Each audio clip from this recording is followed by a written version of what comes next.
হাতের মুঠে চাপ দিবেন, ভেঙে একেবারে গুঁড়ো গুঁড়ো। এই পিঠাটা আমি প্রথম যখন বানিয়েছি আমি নিজের প্রেমে পড়ে গেছি।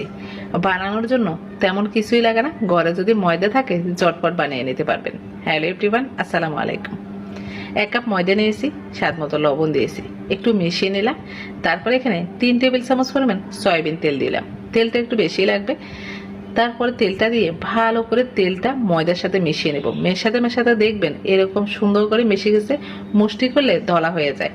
এরপরে এর মধ্যে নর্মাল পানি দিয়ে ডো তৈরি করব। পানিটা কিন্তু একবারে বেশি দিবেন না, একটু একটু করে দিয়ে একটু শক্ত টাইপেরই রাখবেন ডোটা।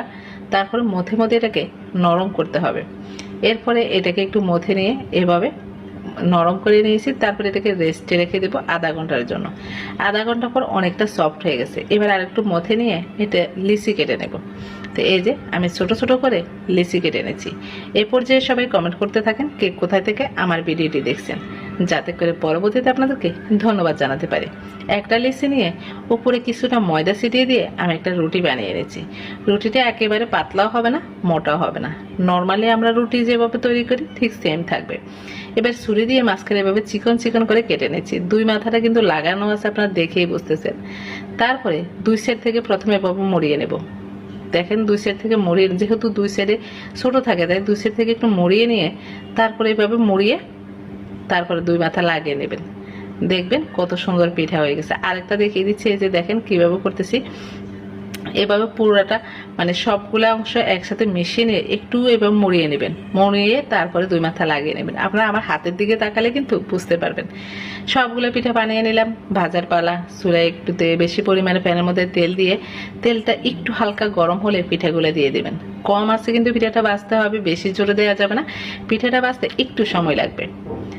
একটু সময় লাগলো কাজটা করতে, দেখতে কিন্তু অনেক সুন্দর, আবার খেতেও মজা। কম খরচে কিন্তু শুধুমাত্র ময়দা তেল চিনি দিয়ে এত সুন্দর পিঠা, কোনো রকম ডিম কোনো কিছুই আর লাগতেছে না।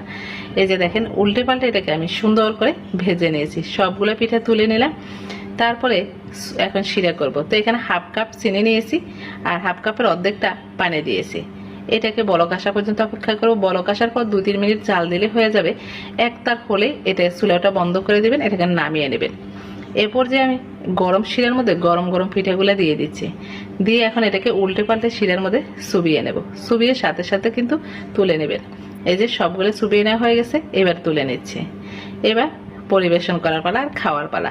একসাথে অনেকগুলো বানিয়ে আপনারা কৌটো করে রেখে দিতে পারবেন, বসে বসে খেতে পারবেন। বিয়ের গায়ের অনুষ্ঠানে গায়ে হলুদের ডালা, মুসলমানের ডালা, যে কোনো ডালা কিন্তু এই পিঠা দিয়ে সাজিয়ে নিতে পারেন। খুবই সুন্দর পিঠা, দেখতে অনেক মজা, একেবারে